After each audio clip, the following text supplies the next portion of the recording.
Hey everybody, this is Randy with Carchaeology, and I want to introduce you to a new vehicle that has entered the lab here, and it's a really exciting one, or a very fun one for me. So I will admit that I've sort of diverted my attention away from Rose and from Pearl that's next door, and I've gone a little bit Dune Buggy crazy. Now, you could hardly blame me with the sale of Mog being as successful as it was, but now I've got 3 buggies here at the lab that I'm working on. This one right here is a 1968 Myers-Manx. It's a genuine car. I've posted some videos and photos of this before, but I'm just about done with this particular one, and I'm going to be running it through the next Gooding & Company sale. In hopes of kind of repeating some of the phenomenal action that we got with Mog. Now, granted, it's not as historic as Mog was. It's not as original as Mog was. The story isn't as clear and as well documented as that car was. But it's still a fantastic car. It's been fully restored. It's just downright gorgeous.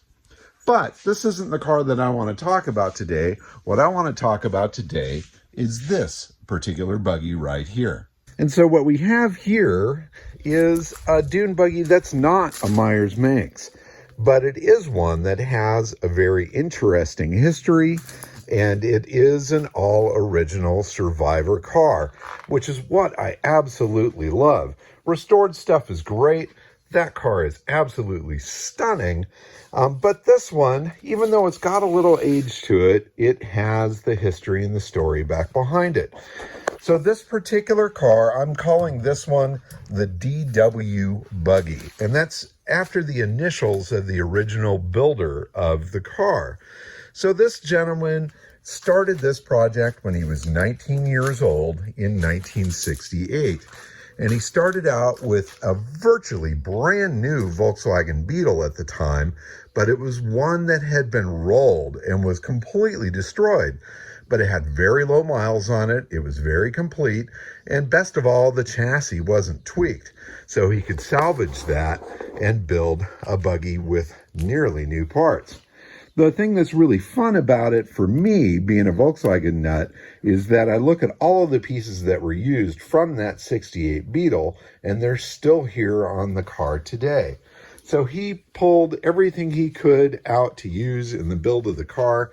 The speedometer is the 68 speedometer. And in fact, it shows 34,800 miles on it, which I believe to be original on the whole car in both lives that it had, both as a Dune Buggy and as a Volkswagen Bug. Other little details, this rubber floor mat here is a certain texture that they used in 68, so it's cool to see that there. The switches are 68. Even the little warning button for the brake lights that was present on a 68 Bug is there. Steering column is from the 68. Even the seat belts. Now, the seat belts are kind of interesting. They were a design that was introduced in 67. It was a very short-lived design. They had a second revision, I think, that went into early 68, and it's got a pair of those. These seat belts come over and then clip into this little center ring. And so that's kind of an interesting little geek-out Volkswagen brain thing. It also has the 68 taillights on it. The engine is from the 68. I looked up the date code on it, and so it's the original engine from that wrecked car. Runs really nice, super tight, just sounds awesome. And the floor pan, of course, is in good shape, and the car was always garaged. So this is original gel coat on the car, and it's just in spectacular shape. The pinstriping that is on it was applied in 1970. And in fact, if you follow along the stripe up here over the back, around the taillights and to the center, it's actually signed by the artist there. And I can't quite read it. Something Petrus or Pen something. In any case, you can see that little -70. So that pinstriping has remained on there the whole time. The seats are the ones that were put in it in 68. The steering wheel is the one that was put in it in 68. There's even some little history pieces here. Here's a dash plaque from an event in 1970. This Bug-In sticker is also a very early one, and I verified that with the folks that started Bug-In, and this is one of the earliest styles of the sticker. And if you look real close, right here where the line should be for the continuation of that fat back wheel, it's not there, and that was something that was fixed in further revisions of that sticker. I know, goofy, geeked out, what the heck, why do I know this? But now I do. It even came with a matching gel coat blue metal flake German helmet. Check this bad boy out, and it's got DW's initials in the bottom.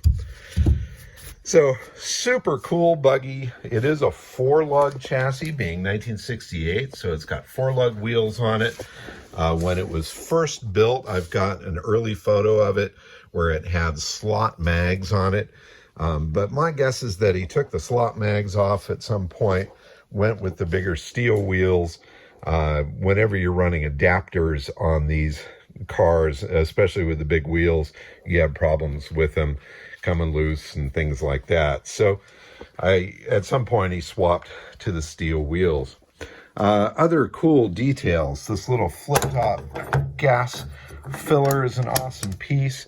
The headlights are original Dietz 820s with a black back on there. Even the hood emblem here is the one from the 68, which is really, really awesome. It's got the little front bumper piece here. There's even the black California plates that were on the car the whole time. They are there. The wipers are correct for 68. And even goofy details like the windshield. This is actually a Sigla German marked windshield. Very similar, in fact, identical to the one that was on Mog. And it's interesting to see that the early Manxes and other brand buggies actually used a made in Germany windshield. It's also got this little period radio in it, which is kind of fun. The speakers are tucked in back here, and this little rear deck is upholstered there. It's got its buggy whip antenna with the big old spring. And there's some fun little details here. He painted spirals on the pulleys, and so as it runs, those things spin. Anyway, DW had this buggy his whole life, and he was a super interesting cat. In 1968, he started the project. We figure he finished it towards the end of 69. The first registration on it as a buggy was in 1970, right at the beginning of 1970. And he graduated from Police Academy in 1971 and spent 32 years with the LAPD, much of it as a homicide detective. So this boy saw some serious action and some serious shit. And yet he kept his buggy the whole time. This little detail here is kind of curious with the press pass on there. California Newspaper Publishers Association. I haven't really looked into that.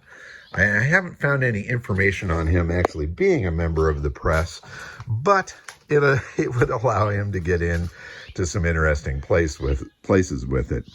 In any case, he remained with the LAPD for many, many years, 32 years in total, retired at one point.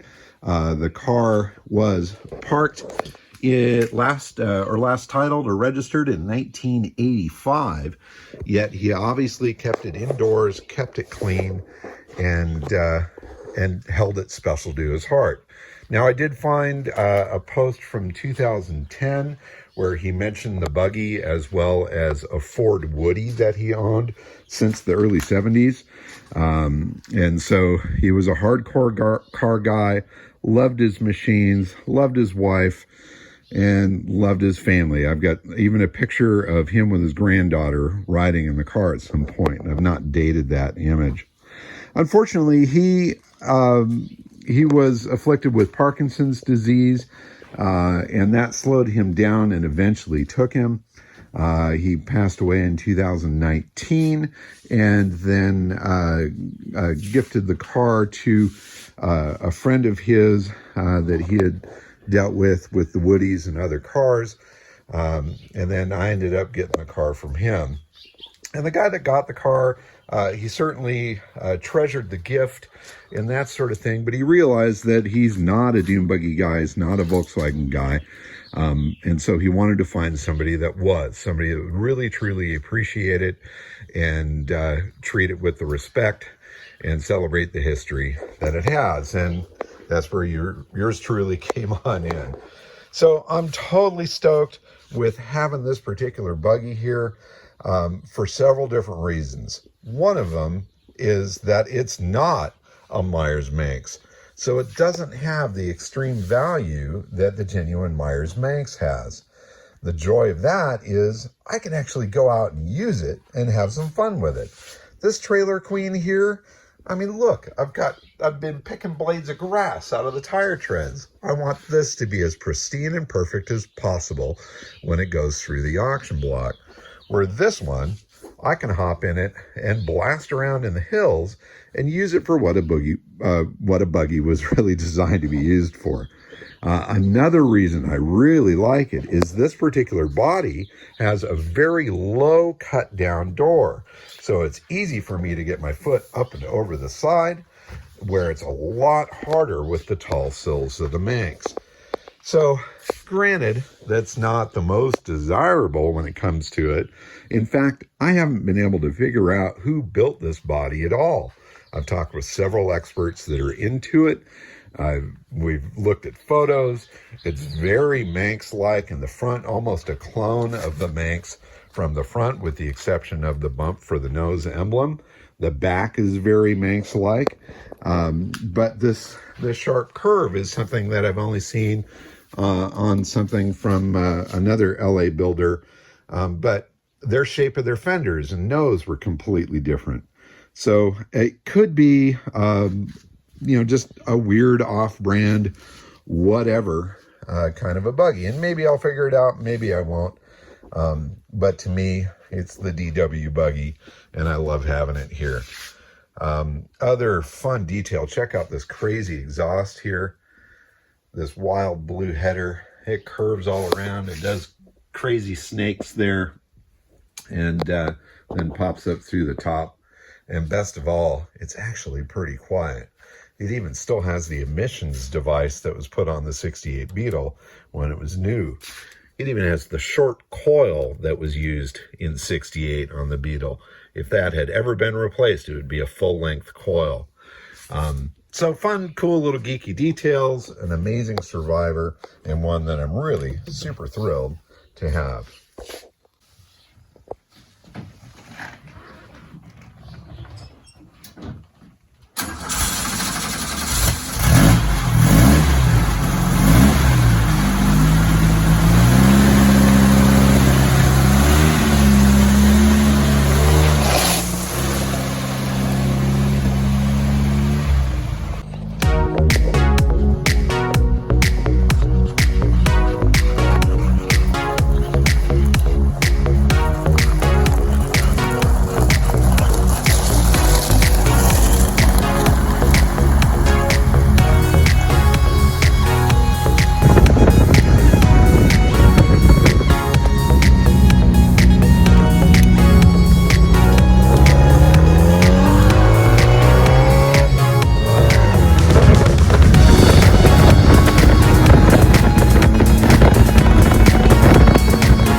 Attaboy.